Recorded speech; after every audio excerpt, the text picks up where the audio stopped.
this actually starts recording. Zoom doesn't do that. Yeah. So welcome to another episode of Stories from a Bar. I'm your host, Chris Osborne, and for this episode, I'm hanging out with guitarist, vocalist Ahmed Elsayed. Elsayed, or is it just Elsayed? Elsayed. Okay, I had it right the first time. All right. San Francisco punk band Goof. How's it going, man?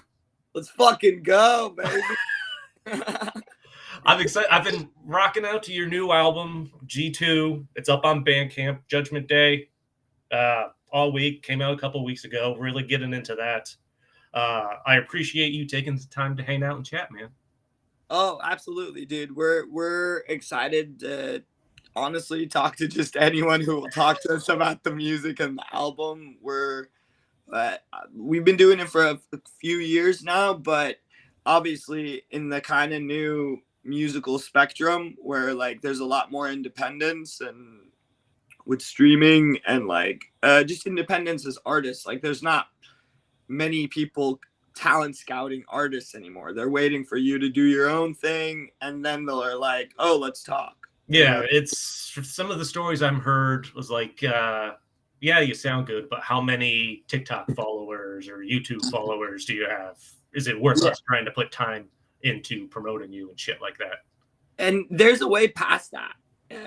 Like you can do the internet thing, you know what I mean? And it's like you can. There's no shame in doing it, you know what I mean? Like if you have a great idea and you want people to do it and you think you can accomplish it that way, awesome. Like but at the same time, people are forgetting that the classic way is the way to go. It's the way to get these followers, which is you go out and you play the shows and you play until you drop, man. that's pretty much it. Yeah, man. And we're going to talk all about the band, the music, touring. First, I just want to I like to have a beer when I do these and give a shout out to a local brewery. Hell so this particular time, I'm drinking this Italian style Pilsner from a place called Unified Beer Works. It's in Malta, New York. So about a little less than a half hour north of where I am in Schenectady, Albany area. Yeah, so I'm working on the time difference. That's why it's funny when I'm always try to set something up with someone in a different time zone. I keep making sure I have to keep Googling what's the abbreviation for the time zones. So I can make sure we're both on the same page. Dude, I have to Google the abbreviation for the time zone myself. Like, what time zone am I in? Awesome, dude. I'm glad this is something like you do constantly with the beer and like local breweries and stuff. Yeah, man. Beer, when it comes to things I enjoy going to local breweries and stuff, hang out. Because one of my favorite things to do is listen to music and go have a beer and just kind of meet people and chat with them. Like as I tell anybody, it's not about just going out and getting drunk. These are the places I like to hang out. It's a little bit therapeutic to just fucking strike up an awesome conversation with a stranger, learn something new over a drink and stuff like that. It's fucking fun times. So I like to promote the local places too. Absolutely, dude. That's awesome. That's where people hear music. That's where people listen to music, see people play music itself. You know what I mean? Oh, yeah. And the Albany area here in New York has an awesome local scene. So the breweries also have some great local artists, all kinds of genres and you said Schenectady. Is that movie? Schenectady. Yes. Oh, that's hard to say. Anyway. It is.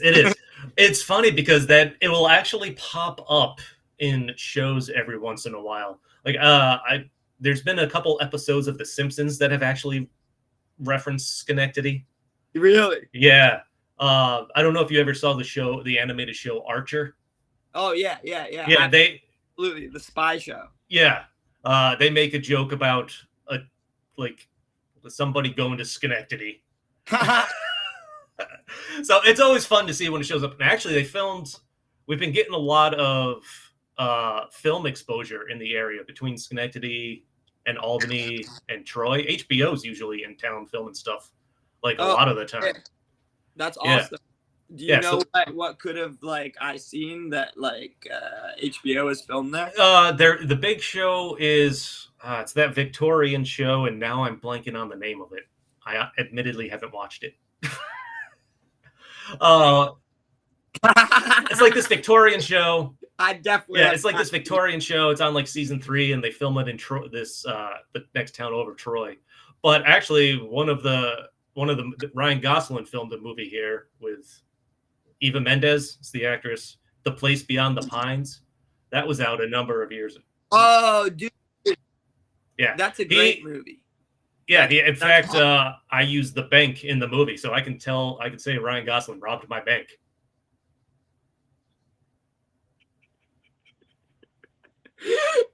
That's hilarious. Ryan Yeah, Gosling he did. robbed my bank. He robbed my bank on screen. You meet him You one robbed my day and you're bank. like, hey man, you robbed my bank. Yeah, so it's a great area. I love my time here. I did live in the South for a while, but ended up moving back. Oh, really? I was born in Houston, Okay. actually. I was born in Houston. So, just a little bit about me. I'm so I was born okay in because I'm Houston. obviously reading the band's bio. It talks about like some Egyptian influence, so I just almost assumed you were born in Egypt. Okay. I did, and well, I wasn't born in Egypt, but I did move back to Egypt with my parents. Mm-hmm. Both of them are Egyptian, and we moved back when I was about 9 years old. So I lived most of my like middle school and high school, like most of my Oh life, wow. I lived in Egypt. Yeah. So like leaving America and living in Egypt was a much more different experience than most people have. Most people is either like they're born in Mm-hmm. Egypt and go to America, as opposed to like they're coming from America Yeah. to live in Egypt and they're Egyptian as well. So it's kind of like a lot of the things that I gotten used to in America, just like entertainment, the thought process, like just freedom of just thought and like just even as a kid in school, just being able to Mm-hmm. discuss things, you know what I mean? As opposed to this is the way it is, which is how most things are in traditional old countries, you know what I mean? Even in Europe, like in Italy, you'll hear a lot of people like being Yeah. traditional, you know what I mean?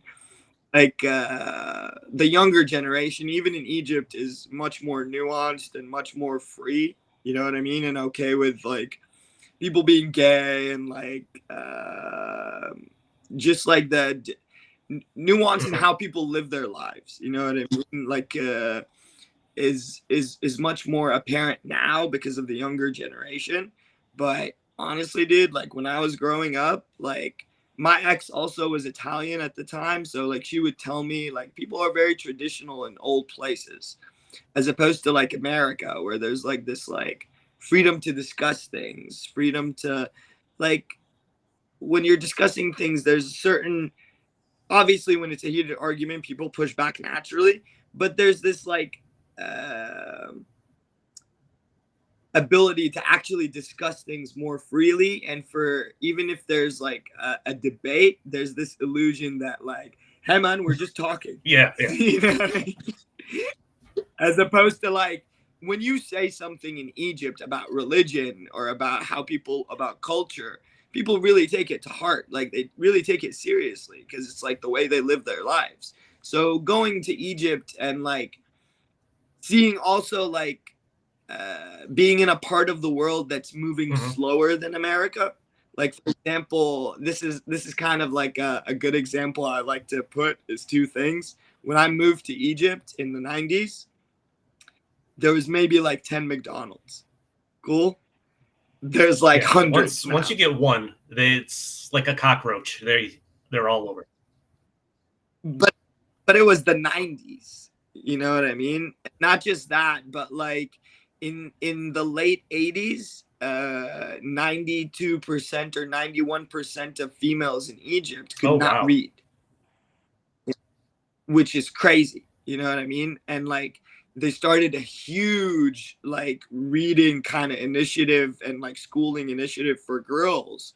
So the newer Mm-hmm. generation would not be like that. And it's not like Cairo or something. It's just like obviously any big city, like people are more educated, but it's the other cities, you know what I mean, and people not actually going out to seek knowledge. Like you'll see here people move away from Hmm. home to go to school, you know what I mean. That kind of thought process had to be implemented in kind of the late 80s. And then another big thing is entertainment. When I was in America before I left, I'd seen the Power Rangers movie and Oh yeah. Batman Forever. Cool. And when I went to Egypt, it had been a whole year I'd been there, and Batman Forever and the Power Rangers movie were Wow. just coming out. A Interesting. year later, I was watching them, and everyone was like hyped, Were and you going everyone was around like, "Oh my spoiling it for god!" people you didn't Like, like? oh, dude, for real. I had to like, I didn't really spoil it for anyone, but like, I was just like, I've Well, seen it, no, and what you do, like you people take wouldn't bets on believe. what's going to happen in the movie and not let them know you've seen it. Oh, dude, that's the only time I spoiled it for someone. Someone was like didn't believe me, and I was like, okay, man, you'll see. The Riddler and Two-Face are gonna do this to Batman at some point, and then they would come out and they'd be like, bro, how did you know? And I'd be like, dude, I saw it. But like it's a dumb conversation because it's like No, but 10-year that's olds still having mind it. blowing for You a know? 10-year-old. That's fascinating because I mean, I've talked to people that have moved to America from a few other places. I haven't talked to someone that kind of started in America, was here long enough to kind of form their view of how America was, and then leave for. How long were you back Yeah, in Egypt before you ended up coming back to the States? I came back. So I came back in about Hmm. 2013. So like I'd been done with college for like a couple of years, and I had, this is in my songs too. We have a song called "Spike" about addiction, but the ability did not. So the like I said, the whole freedom thing. All right, it's not like you can't be free in Egypt. Like we're not a Hmm. Muslim ruled country. You know what I mean? We're kind of the Hollywood of the Middle East. You know what I mean? Like if you want to go make movies, music, you got to go to Egypt if you speak Arabic. Like that's the place to be.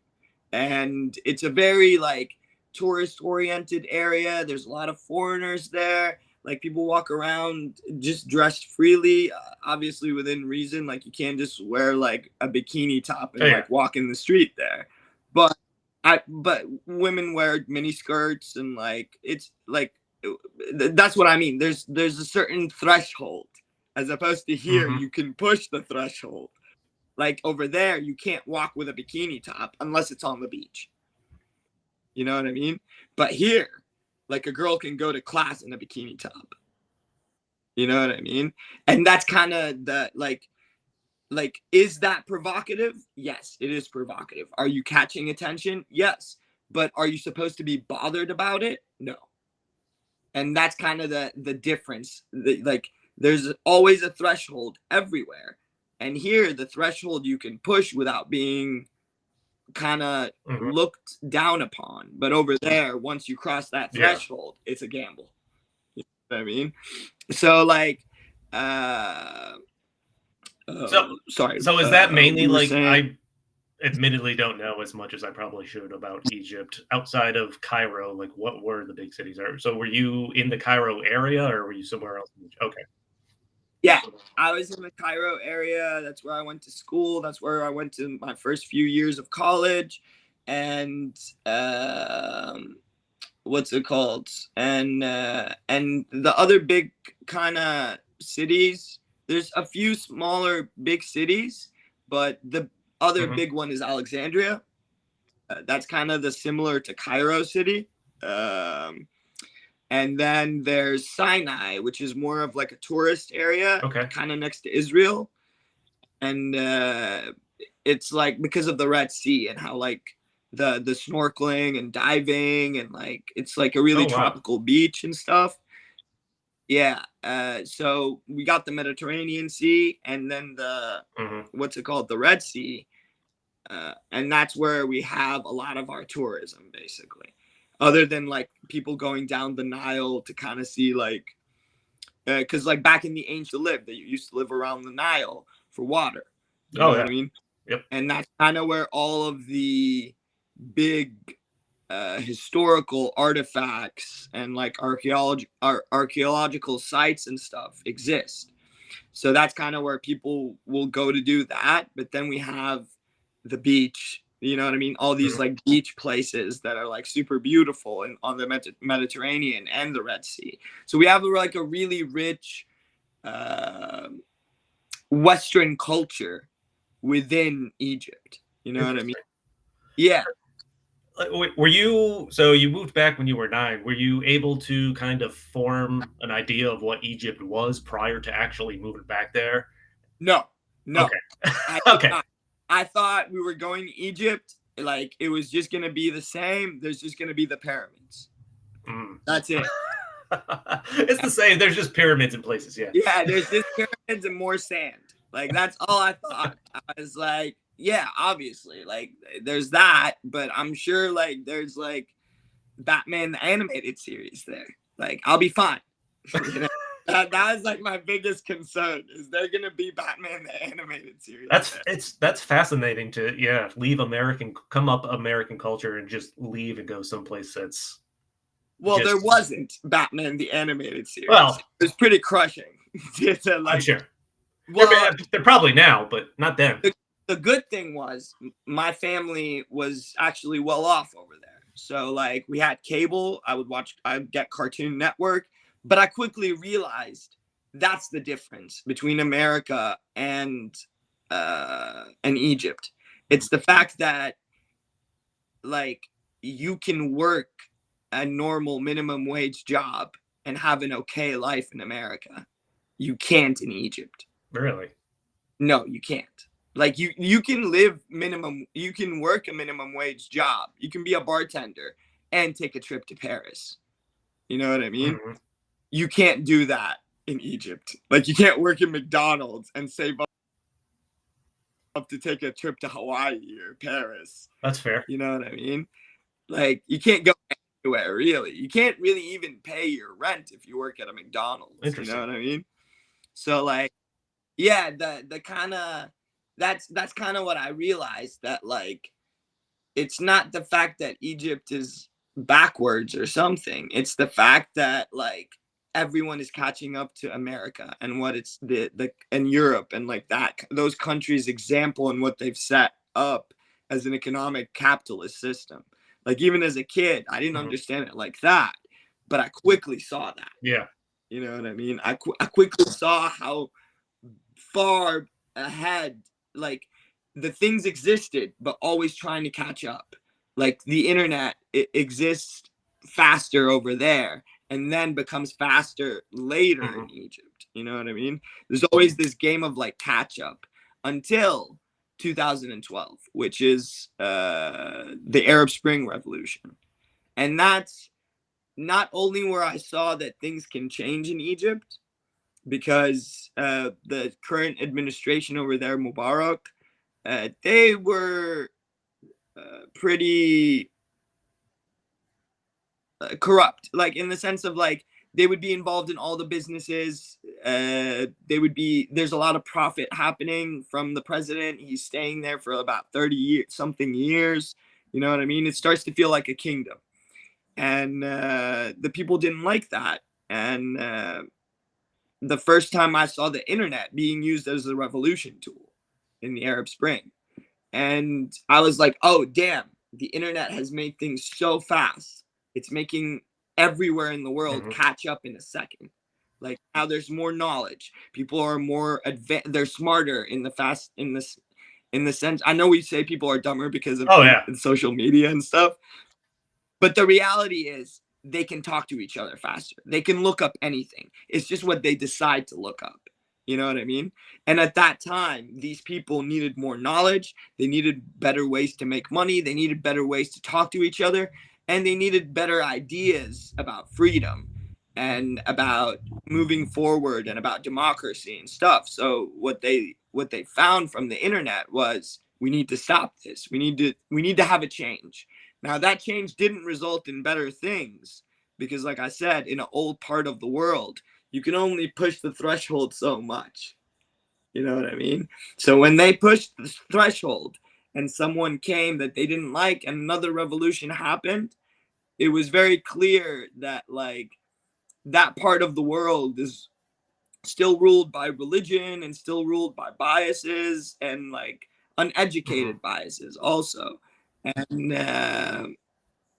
I say this in the sense of like uh,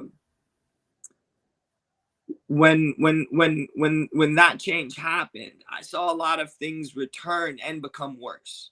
You know what I mean? Like for a second, there was a glimmer of, oh, things can change because we have the ability to do it. But the way the people over there are and the way like they're rooted within, like they're already used to this authoritarian and like religious kind of Kind of the ruling devil you within your know is better life. than the one you don't. Kind of. That's what took so long for them to do the revolution, and also what makes them not want to do it 2 and 3 times until they get it right, because they're like, ah, oh, dude, like how many times can we do? You know what I mean? And now things, even though they made a big change and they showed people that things can change, things are worse. Because when I left America, when I left Egypt, the dollar was 7 Egyptian pounds. Now the dollar is about 40 or 50 pounds, which is kind of crazy. So what I saw with the revolution was we had a comedian called Bassem Youssef, who was basically our Jon Stewart. Like he had a Daily Show, kind of like he even brought Jon Stewart on the Daily Show, and he's been a frequent visitor of the actual Daily Show, and he started getting people riled up. And they wanted to put him in jail just because he was making jokes about politicians. And he now lives in Oakland and LA and like just tours in America, talking about like Palestine and talking about the current situation in the Middle East and authoritarianism and like things like that through comedy. But that's kind of what I mean. Like he was very beloved because he's making fun. But oh, dude, you're making fun to the point where you're riling. You're getting the attention of people you don't want. Yeah. So, dude escapes Egypt and comes here. And during that time of the revolution and all of these things that were happening, it's when I realized that, oh, dude, not only are you not allowed to say what you want there, but also the people are trained that that's a normal thing. So that's kind of what made my decision to like move back here. And like I was gonna try to make movies. Honestly, I wasn't really gonna make music again. I was in bands when I was a kid in Egypt. We had like this is another thing. We had a metal scene. Really? That's what I wanted to ask about, because we haven't talked too much about music yet. What's the music scene like? How did you get into like the punk and metal type music? So obviously I watched MTV when I was a kid, and I'd not yet picked a genre really, you know what I mean, that I like really connected to. But I'd obviously like Nirvana, Michael Jackson, all the things that were on MTV and on the radio, you know what I mean? But I went to Egypt, and my dad and uncle had filmed a 6 to 7 hour VHS tape of MTV music videos, and it had like such a weird eclectic, and like it was a weird compilation of music videos. It had like Will Smith's Boom Boom Boom Shut the Room. It had Pink Floyd. It had the Scorpions. It had Danzig's Mother. It had Michael Jackson. It had Guns N' Roses, Nirvana, Metallica. Like, dude, 7 hours of anyone you can think of on MTV was on that tape. That's more music than they've played in the last 10 years. Oh, absolutely. Absolutely. Absolutely, dude. I don't fucking know what's wrong with MTV, dude. Or just what's wrong with every entertainment company. Yeah. They seem to be weird. But I would watch that thing religiously over and over again because I told you there wasn't much entertainment, like English entertainment in Egypt. Like when I moved there, it was barely like on a Friday, yeah, they would always show an English movie on like channel 2. It wasn't until like cable got a little bit more advanced that they started having like uh a Arabic network that would show English movies all day. Huh. And that only happened when I was like in middle school or something, Fascinating. you know? So yeah, so like that's what I mean. That part of the world is always trying to play catch up. You know what I mean? And anyways, I watched that video all the time, and then when I was about 14, I went to my first. Someone told me there was a metal show. You know what I mean? And I was like, wait, what? Like Metallica? And he was like, bro, like we gotta go. And like I'm just like this 14-year-old kid, or like 12 maybe. I don't know. It was very young. And we go to this like kind of restaurant that has like a stage for a belly dancer, you know? And these kids had taken over it and rented it. These rich kids, obviously. And they took it and rented it, and like there was like maybe like 6 bands playing, or 7 bands for 5 hours or something. And the last band, there was a band playing, there was a Limp Bizkit cover band, there was Nirvana, Marilyn Manson, and kind of like the grungy stuff, Pearl Jam and all of that, and like that. And then there was the band that I remember the most was this band that was a Dimo Borgir. It's a like Norwegian black metal band. And that's kind of where I was really introduced to metal for the first time, like heavy metal, was at that show. That band only covered Dimo Borgir, and they were amazing. But why they were amazing? Because that band, a month later, I saw them minus the singer, be a Dream Theater and Kim Crimson Holy fuck. cover band. Wow. Yeah, it was crazy, dude. But that scene was stopped by the police. And the excuse was always alcohol and drugs that kids are using, which is true. And yeah, I'm sure that wasn't the main mean? reason, though. I feel, yeah.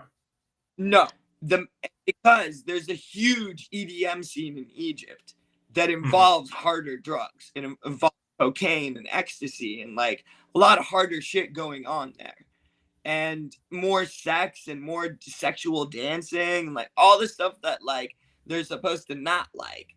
They'll let that happen, but because there's no lyrics, there's nothing. They don't There's like the nothing other to criticize the government or the way things are or anything like that. Yeah. Exactly. They're like, oh shit, these kids that are throwing shows, now it's not just a high school party. It's like 1,000 people are showing up. We gotta, and they're like listening to like Nirvana and like Black Flag and like Nazi punks fuck off and like shit like that. Nah, dude, we can't have that. And like fuck the cops and System of a Down. No. NWA comes over there. Yeah.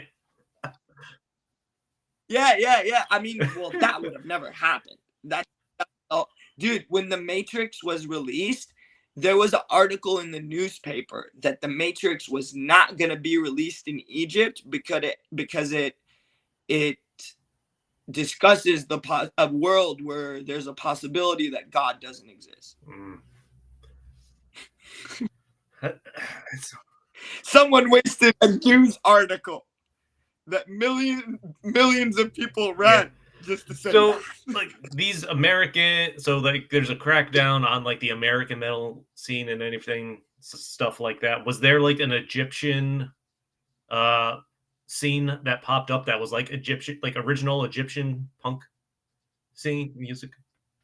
Oh, No. nah, not really. Like there's a couple of bands that would make music in Arabic, like metal music in Arabic and stuff, but it wasn't really. That's what I mean, dude. When you can't really say what you want, then you don't really have the ability to create things, and that's why I left, and that's why I came back here. And even though I wasn't planning on being in a band when I came back. I'd played in a band or two in Egypt, but it wasn't my plan. And my plan was to come here, take film classes, and like try to make comic books and films. And I had a marketing degree, so I got a marketing job. That didn't really make me happy, and I quit that. And then we have a song called Banana Job, and it's those to me are jobs that just make you feel like a trained monkey. That's perfect. Like that's literally one of the songs I was just listening to before you hopped on. Yeah. That's why he's like, my banana job irks me to hell, won't make you smile when I'm dead. Like a mouse, oops, I should have said, like a monkey come straight out of hell. It's like, ooh, like let's talk about the band a little bit, and I'll ask you more about Egypt and like the influence a little later on. So I want to knock out a couple questions I'm sure you've been asked before, just because, you know. No. This we're band right named Goof. How did this come to be? How'd you end up using the name Goof? Absolutely. So, like I said, I was gonna take film classes and pursue that.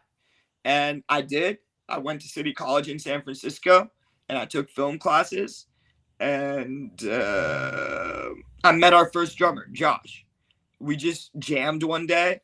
And I was like, we couldn't like really free jam because we're not really that good. Yeah. So, what's it called? I was like, well, I got these songs I always write and stuff. And I started writing them in 2016, actually, during the election times. And I showed him to him, and he was like, "These are dope, man. Let's like try to record some demos." And we recorded some demos. We really got into it, and we just started a band. And both of us quit middle school. Right away. Both of us quit right away. We were like, "Hey, man, this is pretty good. We should just keep doing this." And both of us just quit. Even like our teachers were like the school would call both of us and be like, "Hey, dude, like, are y'all not coming back or something?" Like from the school constantly calling us, they did an article about us. Yeah, I swear. Like people that have been to City College and now are like doing stuff. And like our story is like, we met, we quit. Dude, that's awesome publicity right there. Yeah. And we started the band, and the first name we picked was Mutt. Just like a mutt dog. And our first show that we booked was with a band called Mutt.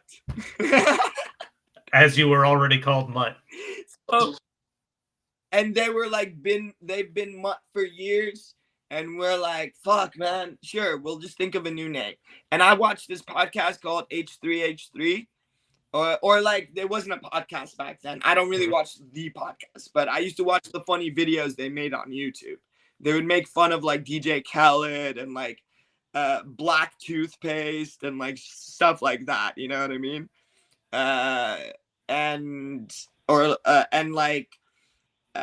He would say that sometimes like, "Oh, dude, this is a goof, a gaff, like a big barrel of laughs," and like shit like that. And I just thought that was silly. Like, and I was like, Goof would be a good name for a band. And then one day I was just like, "How about Goof?" And they were like, "That's cool, man. Like, why?" And I was like, "Oh, well, because like we're not goofy, but the topics we write about are like they make us angry because people are goofy. Like people don't have that. Like healthcare is such a big conversation in this country. That's really goofy because it's like Yeah. something everyone needs, you know? It's the richest country in the world. And yet can't just wrap their head around that someone might break their leg and not be able to afford to pay it. And if they can't afford to pay it, then their whole life might go to shit. And like they might lose their job, they might lose their girlfriend, they might lose their house, all of that just Yeah, because they man. I couldn't mean, pay how their much of your healthcare fucking bill. paycheck these days is going just to healthcare on top of other taxes? Yeah. Yeah, yeah, yeah. And we're not getting anything in return. That's why like we have a song called Burn Me. And in Burn Me to me Yep. means like Bernie Sanders. Burn Me means give me the things I need to have a good start as a human being. Like affordable housing. I know we can't cancel money. It's not Star Trek and we don't have replicators. But if we're going to have a capitalist society, then the smart thing to do and the most capitalist thing to do is to invest in your coworker and is to invest in your people, the people who make your country great. Oh yeah. You know what I mean? And that's and that's the shame to me is that all these like capitalist people, even Republicans, dude, don't seem to be able to say that. Like, dude, if we're gonna be capitalist, we invest in our people, and what the people need to make good decisions and to make good lives is to have education, is to have healthcare, have a roof, have assistance, even if it's a small amount of universal basic income. Like people talk about universal basic income as if it's gonna make people lazy, and I'm like, dude, even if you gave people $1,000, that's nothing. Like $1,000 means someone might be able to pay their rent, and then if they can pay their Mm-hmm. rent, you know what I mean, that means all that expendable income is going to go into the economy. It's going to go into traveling, it's going to go into spending, it's going to go into fun. So by you not investing in your people, you're not giving them the ability to not only make good decisions and make money, but you're not giving them the ability to live their life and have something that's worth it, to have goals. They're always living to survive as opposed to like evolve as human beings. 100%, man. You know I what I mean? agree with all those are all excellent points. And let's talk about the new album because you don't mince words in a lot of these songs. And yeah, there's a lot of political overtones to these songs. But that's why the band is called Goof. It's because how funny that Mhm. seems. You know what I mean?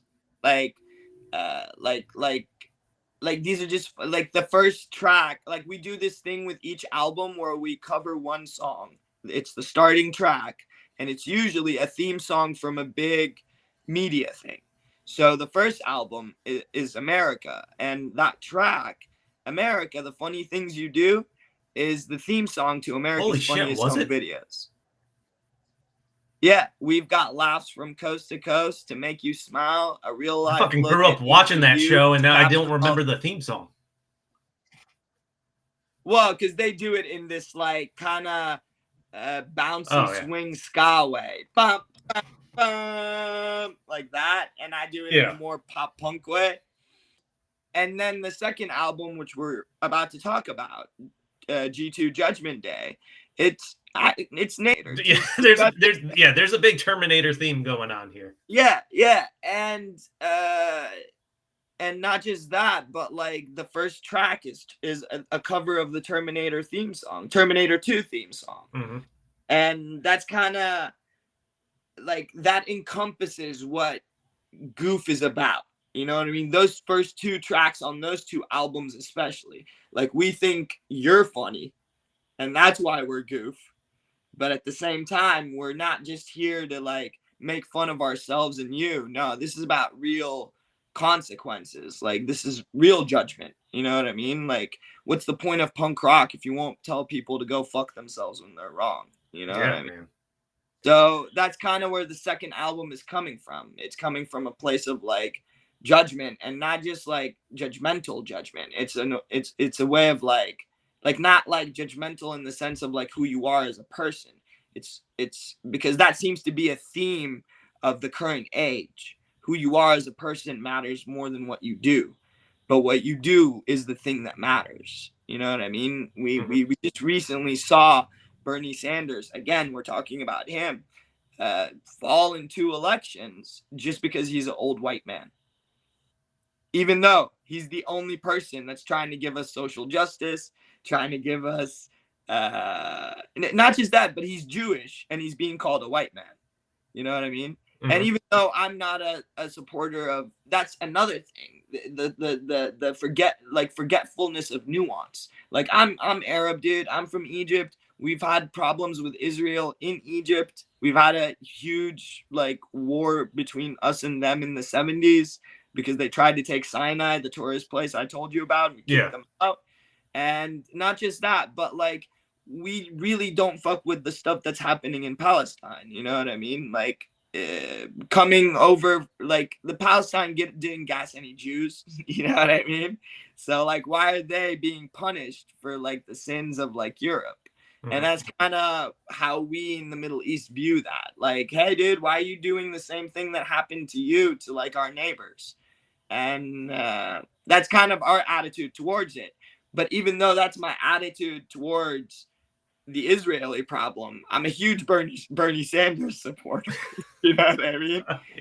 And that's kind of my point. Sometimes people like inflate that by saying it's like a Muslim versus Jewish thing, and I'm like, nah, dude, that's like a human rights thing. Like that's just not supposed to happen. Like in 2000, in the World War II, like the whole world went to war because this happened, and yet they seem to be okay letting it happen this time. Yeah, so, and it's really fucking sad.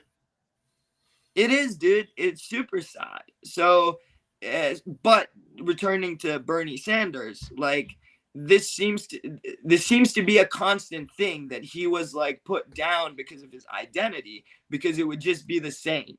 And people were like, no, we got to vote for Hillary Clinton to have the first female president. I'm like, dude, Pakistan has had a female president. It doesn't really matter. It doesn't make it better. Like India has had a female president. Like doesn't make it better than here, you know? And that's kind of what I mean. People seem to be ruled by their identity and their identity making them important, but that's not the judgment we're coming from. We don't care about your identity. We care about what you do. You know what I mean? And that's why we supported Bernie Sanders to the point where we wrote a song about him. That's why we have like in the song called Help Me Get Around, like we're talking about poor people, not just because they're poor, but the song starts with the lyrics, down with the poor, the kind and the just, the always nice when you're inside their house. It seems to be something a lot of poor people do. They're very generous when you come over to their place. They want to make you feel welcomed. They want to impress you. Whereas when you're at a rich person's house, they're like, if they're throwing an event or something, they're like, hey man, what are you doing here? You got an invitation?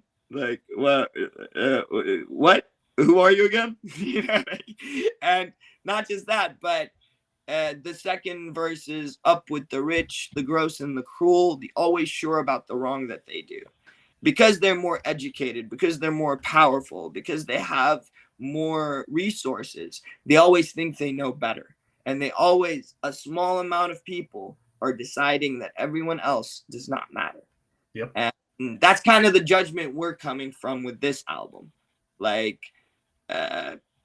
people have to let go of their biases and they have to let go of their judgment of other people's identities. It doesn't matter who you are. It doesn't matter if you're gay, trans, white, black, Arab. If you can do the job, good for you. If you can't, man, you're hitting the nail on the head, and it's definitely something people don't put enough thought into. They are just, who the fuck is this person? I don't like them. Don't even care what they're about or anything they do like that. And that's way too common, man. So much more than it should be. Absolutely. And it's very apparent in our media. It's very apparent in our music that people choose identity over work. And a lot of bad artists are celebrated. A lot of bad movies are said they're good when they're not. You know what I mean? And that's kind of where the detriment is. And that's kind of not only that, but when we do that, it makes it easier for big companies to take advantage of us, because they're like, oh, all I need is to put a color person in a movie and it'll be a box office seller. That's awesome. I don't even have to make it a good movie. But that's not the point. The point is, no, we want colored people to be in good movies. Yes. So like when we make the important part who we are as about what we do, then we lose a lot of what makes us human, and we lose a lot of what connects us and makes us together. You know what I mean? What we do is what unifies us, but like who we are, there's a lot of differences and no nuances between who we are. But at the end of the day, we're all human. And we can all be good and we can all suck. So Yeah, man. So what's the writing process like for you? So I usually recently right now we're working on our third album as a band.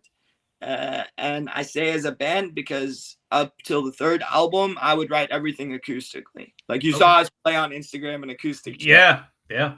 That works because I write all the songs acoustically. So I have a version of it that works as an acoustic song. That's fascinating.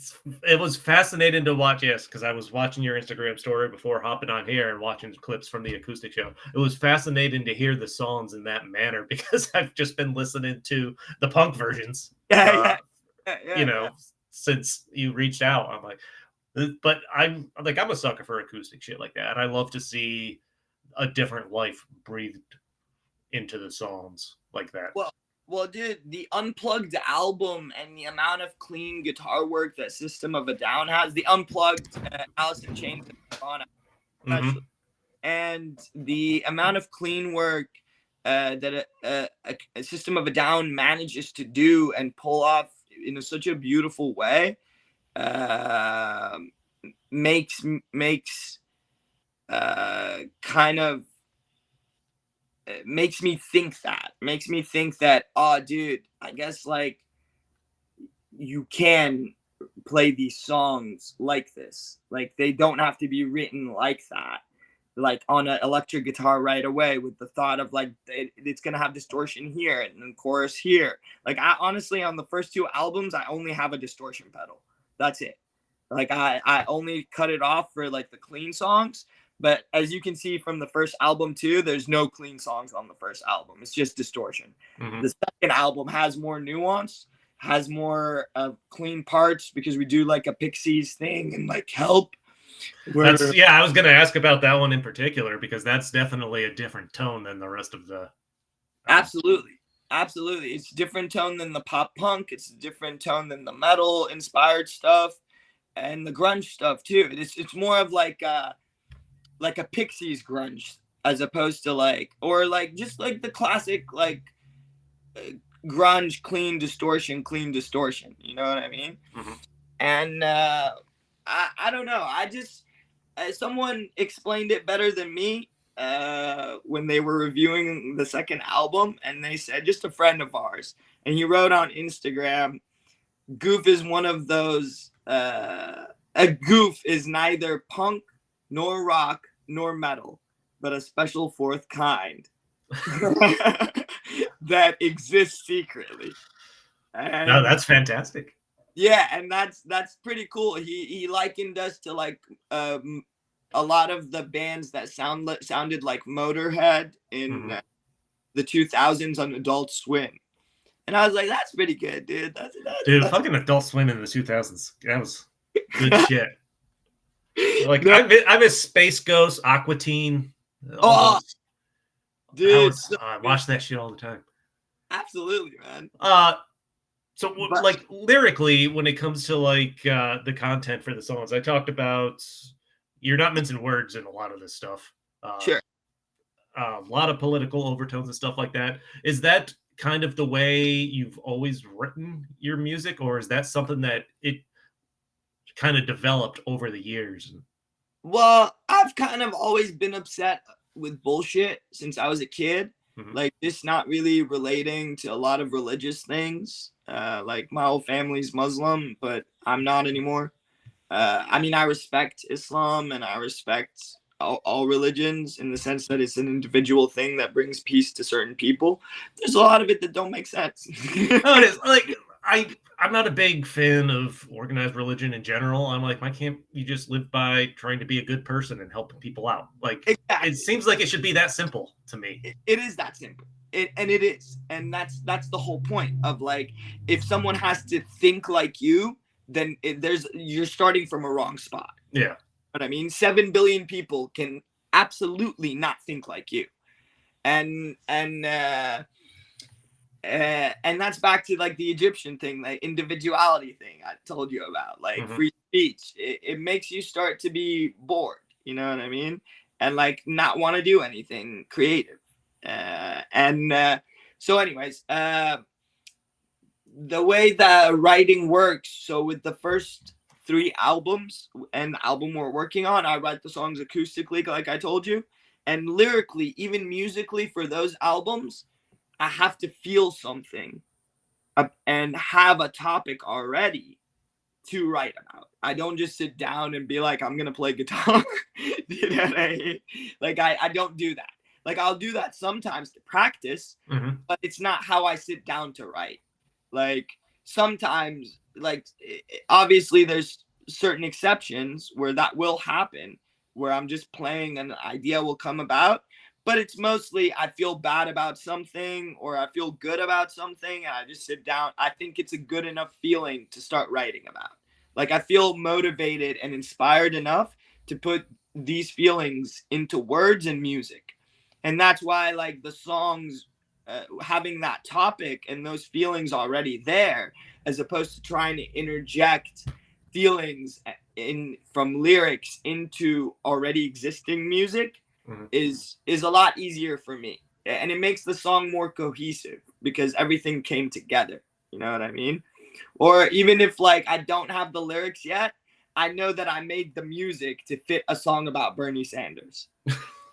Do you get what I mean? Like like when I wrote Burn Me, I woke up and it was like the next day from him losing, and I felt really bad about that because I was like, damn man, have we become that stupid that like we're telling the one guy who wants to give us stuff to fuck off just so we can like fall in line with people's biases and identity politics and shit like that? Like that's bullshit. So that's why I wrote the song. And what's it called, having that topic allowed me to write like the first verse, and then the chorus came later, a day later or something, and then I started talking to my bass player about it, and he had some good points about like how what bothered him the most is everyone just fell in line to support Joe Biden on the liberal side, even though they know that Bernie Sanders is the right choice to go against something like Donald Trump. You know what I mean? And what's it called? And instead of like doing that, everyone just fell in line to what the political party suggests you do. I mean, like, no, dude, if you want to win, you got to go with Joe Biden. So everyone just falls in line. It's just a fucked up system. Absolutely, man. And it's the simplest way to explain it. It's just it's a system that is based on dividing a country. And that's wrong. Like, see what I mean? It's that simple. Like, it's not just religion, dude. It's like these systems that we just create to have division. You know what I mean? Even like judging people on their identity as opposed to, and when I say this, I don't mean like them being a person of color or something. No, just like even like people getting praise for being Republican or being white or being anything, you know, or getting hate for being white. You know what I mean? Just anything, dude. If you're getting something based on the color of your skin, that's exactly what we don't want. Oh, yeah. You get what I'm saying? So, like, I don't know, man. It just feels like people constantly shoot themselves in the foot with this division they cause between each other. Like, they try to make it seem everything is opinion-based. Everything is my opinion is better than yours. The left side is better than the right. No, the right side is better than the right. We're more reasonable. We're more physically responsible. We're more this. We're more liberal. I break it down into people just don't want to be wrong. They don't want to look stupid. Yeah. And they don't want it. They can't admit when they might be wrong. And that's dumb, because that's how science works. Yeah. Just any science, you know what I mean? It works, it gets better because someone goes, oh, damn, I can do it better. And then everyone else goes, huh, that's good. We can do it better. Awesome. Yeah. But doing it better means that we were doing it wrong. So G2 Judgment Day, it's up on Bandcamp for people Yeah. to purchase and listen to. I won't call it a favorite song, but when you look at the track list, Sure. You're like, is there a song that jumps out like, holy fuck, I can't believe we put that together? Like, that's Sure. awesome. Sure. For me, it's musically, Crackhead Boss and I Will Survive. That's a hell of a closer for the album, by the way. Absolutely, dude. And it's I'm glad you think so. I'm glad you like it, because it's what I like to do this with every album, or we like to do this. So that's the way kind of the songwriting works. Like, I write acoustically and then I bring it to the band. And then we work on this recorded version that you hear at the end. Mm-hmm. You know what I'm saying? And with the third one, it's going to be a great closer to kind of that process. And we record everything in the studio live, minus the guitar double and the vocals. But the first raw track of instruments that you hear is recorded live. So we've been doing this process for the first two albums, and we'll repeat it for the third. But the fourth album we're working on has a different process that we're approaching. Like, I'm writing more music first before having even a topic, and that's going to be interesting. But I feel confident enough as a songwriter and as a musician to actually approach that. Whereas before, I would have never done that. Mm-hmm. And the band is writing things together for the fourth album. So the fourth album might be more intricate, multi-tracked, might be better produced. Not better, just different produced. Yeah. The producer and recording engineer we work with is amazing. His name's Jack Shirley, Atomic Garden Studios. He recorded Death Heaven's Sunbather, and recorded most of Jeff Rosenstock's work. So he's great to work with, and we learn a lot from working with him every time. But that's kind of like how the writing process is. And with the second album, I would say that song, I Will Survive, and with the first album, Brown Boy shows you where we're going next on G2. Mm-hmm. And G2, we try to evolve that to the point where we get to I Will Survive. And I Will Survive shows you what we're doing with G3, which I'm cool saying the title too. It's G3, the Goof, the Bad, and the Ugly. Nice. Awesome. But yeah, that track is our most intricate on the album. It's our most nuanced. And it shows you where the band is going, how the band is going to evolve even more. And we're doing this kind of like mixing more Tool, more Doors, more guitar work. There's a lot of stuff we're doing with that song that will even be more evolved on our third album. And I'm just glad people get to experience not only that song on this album, but a taste of what's to come ahead. Speaking of guitar work, some guitar work that really stood out to me was Help Me Get Around. Like that might be my favorite song on the album. Oh, I'm so glad you like it. It's our bass player John's favorite song on the album. Is it? Yeah. That one, and Taxes. I like Taxes a lot too. Oh, I'm glad you like it. Taxes is about the Palestine and Israel issue. The lyrics are, this one speaks for itself. Those stones won't go to waste. Our heads won't bow in shame. With prayers we say in haste. And that's because they got stones, dude. Like, I know there's like some terrorists like Hamas and stuff like that. And dude, no one likes terrorism, even in the Middle East. Like, the terrorism happens to us most of the time from them. Like, they mostly attack us. You know what I mean? Mm-hmm. And then they'll attack someone else. But no one likes that. But at the same time, the Palestinians have nothing but stones, dude, and rocks against like machine guns and missiles and planes, you know? So that's why the song is those stones won't go to waste. Our heads won't bow in shame with prayers we say in haste, is because every time they have to enter the Aqsa Mosque to pray, they have to do it quickly. You know what I mean? So they have to be like, hey man, finish your prayer. You know what I mean? And it's just a completely different life. That yeah, is, unless you're over there, it's hard to even wrap your head around.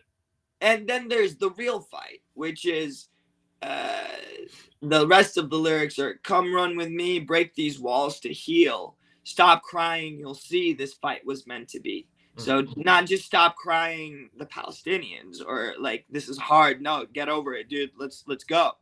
Not that. It's everyone getting over the walls that we've created against each other. Like it's disheartening to see someone hurt someone in this age where we have supercomputers in our hands. You know what I mean? And we're just not able to get our shit together and help each other and stuff. Which is kind of what Help Me Get Around is about. It's about helping each other out. There's a lot of that helping each other out theme within this album. You know what I mean? Help also, we're counting on you. You'll need us too. Like that's how the world works, dude. The world, everyone helps each other out. People don't just get rich. They get rich over the backs of other people. Instead of thinking of it over the backs of other people, they could think of it as with the help of other people. You know what I mean? They did. So couple questions to wrap up. Sure. G2 Judgment Day up on Bandcamp. People need to go check it out. Listen to Kill 'Em All on Spotify, any place you stream music too as well. And Judgment Day is coming out on Bandcamp on Spotify June 15th. Excellent. Were there any big lessons you took from Kill 'Em All and into recording G2? Yeah, just practice more. All right. Because we play it, that's why we recorded it that way. Because I'm so obsessed with Nirvana's third album, In Utero, and the way they recorded it with Steve Albini, and just like it has some life to it, like that. You know what I mean? And I really wanted to bring that experience of like, sure, the vocals are recorded separately and there's double guitars, but there's that kind of feeling of a live performance. There's the feeling of like the room, the instruments hitting each other, the vibrations. Like some people tell us that on Kill 'Em All, their favorite sounds are the sounds we're not even making. It's just the distortion hitting the snare. Interesting. Yeah, and that's kind of cool. So like that's and it sounds like our live performance. So that's kind of what we wanted with Kill 'Em All.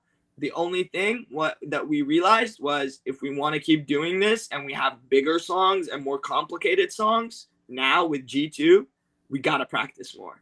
So before recording each album, we do like this camp after writing that's like 3-4 months of just playing the set. So you got to practice, dude. I tell people all the time, if you want to write better, if you want to feel things better, like that's what I mean about like writing now the 4th album with like some tracks just music. You know what I mean? Like if you want to be more in control of your process of writing, you just have to practice. Have to write more songs, have to be honest with yourself, and you just have to not lie to yourself. Like if you got to practice a guitar part, practice that guitar part. If you got to sit down and write lyrics and that lyric is just not good enough, don't put it in there. You know what I mean? And that's kind of what Kill 'Em All taught us. Like, I'm so glad we worked for about 2 years on Kill 'Em All before we decided this is what we're recording. You know what I mean? I'm so glad that we had 3 years to work on G2, but now we might record this 3rd album a year later. And that's the progress of like being more in control, being more practiced, being more just thinking ahead of like the expenses and all of that. There's a lot to be practiced when you're an independent musician.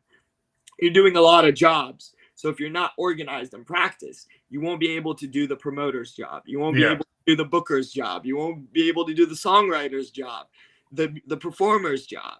And that's all I'll say is just practice, because it makes every album better. It makes every album better and makes everything you do better. Words to live by. And not even for just music. All right. Fun question to wrap things up. You got Goof the band blows up. You're planning a world tour. Who's your dream collab and tour, Bill? Who do you want to share the stage with? Easy, bro. Easy. I would say, if we're just talking two big bands, I would say, or let's say three, just so we keep our options open. Yep. I'm just kidding. We'll go up to 4 if you want. That's fine. Well, I would say System of a Down, number one. It's just me and John's favorite band that we listen to together. Mm-hmm. And then I would say Tool would be a great one to like tour with. And then what's it called? Pierce the Veil, because John, that's his favorite band. Is it? Oh, that's not one I expected to hear after System of a Down and Tool. Yeah. He loves Pierce. That's his favorite band. He's seen them so many times that I'm sure playing with them would be like amazing for him. So yeah, those kind of three. And then a local band, if we're ever going on tour and we want to take like a local band, I would say there's the local band called Sheesh Mahal that we play with. If you go on our Instagram at Goof the Band, you'll see them on our flyers and like some videos of them and stuff. They're great, and we love playing with them. So like them, and then there's just a couple of shout outs I'll give out, like man, Dark Satellite, Surprise Privilege, Van Gogh's Ear, Moms with Bangs, what do you call it? Like I said, Sheesh Mahal, Step Out. We have a lot of really cool bands in the Bay here that are like trying to make something cool happen. X Everything, Mutt. There's a third band now. The third Mutt. But yeah, by definition, it means more than one, essentially. Yeah. So. There's a death metal band called Iron Front, Dogfight. There's a lot of like bands that are like coming out of this place in so many different genres, like pop, rock, metal, death metal. Like so much music is happening in the Bay today. Yeah, I'm sure. So check it out, you know. But yeah, I would say System of a Down, Tool, Pierce the Veil, and Sheesh Mahal. Wow. All right, that's quite the lineup. Dude, check out Sheesh. I'm gonna go check them out. Mahal, I think you'll bring one of your friends to open. I would pick Sheesh Mahal. Yeah. Okay, I'm definitely okay. I will go check them out for sure. For sure. But I think that's good. That's gonna wrap up this episode of Stories from our Ahmed. Thank you so much for hanging out, man. This has been super fun. I appreciate you taking the time out of your day to chat. Absolutely, man. Absolutely. I'm so glad we got to talk to you, dude. And it was really nice meeting you and chatting it up, and like just not having the pressure of like we're gonna talk about this or that. Just having a fun hangout is always great. No, man, that's what I try to do. I want to get to know, like, you're here because I like the music, of course, but I want to get to know more of the people, because I feel like I don't want to. It's weird from my perspective, because I don't want to ask the questions that I'm sure any musician gets all the time if they're doing interviews and shit like that. Yeah, I sprinkle those in there, but I try to just make it more like a hangout and stuff like that. But I appreciate you taking the time to hang out.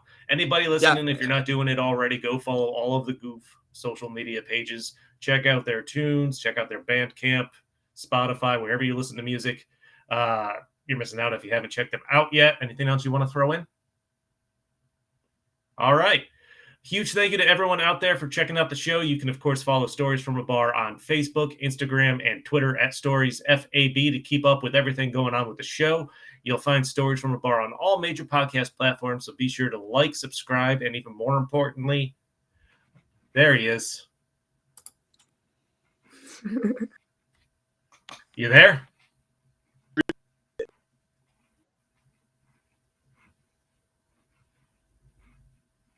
You back, man, or is it frozen? Oh no, I'm back. All right. Is it good? Yeah, Is you're it good good now? Yeah, All right. excellent. Cool. Is that it? No, this is what editing's for. So I'm gonna redo one part. Sure, go ahead. And And then dude, edit if it. you want to It's never cut, happened. I know we went along, we went a lot, we went on a lot about Egypt in the beginning. If you want to cut any of that, No, man, that's actually what I wanted to talk about more than the music, because that's okay. what I was most curious about. Cool. So if you're not doing it already, go follow Goof social media pages, all of them. Check out their tunes, Bandcamp, Spotify, anywhere you're listening to music. Anything else you want to throw in? Dude, yeah, just check out the music if you're around for any of the shows. We're gonna be releasing vinyl soon. Nice. So if you want to pick up, we're gonna have bundle vinyls with like the first album too. So we have Kill 'Em All and Judgment Day is gonna come out soon on vinyl. The artwork is incredible.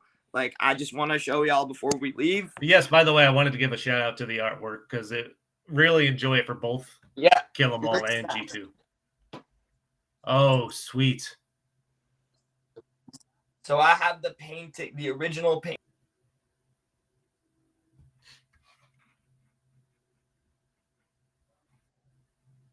Get up music, but for the artwork,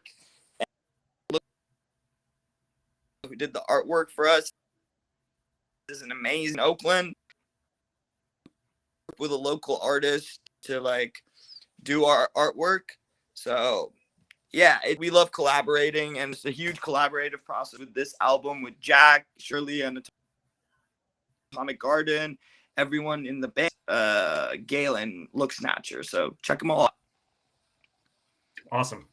So a huge thank you to everyone out there for checking out the show. You can follow Stories from a Bar on Facebook, Instagram, Twitter, @StoriesFAB. I refuse to call it X, and I refuse even more to pay money for it, for anything that would benefit Elon Musk. I just want to throw that out there.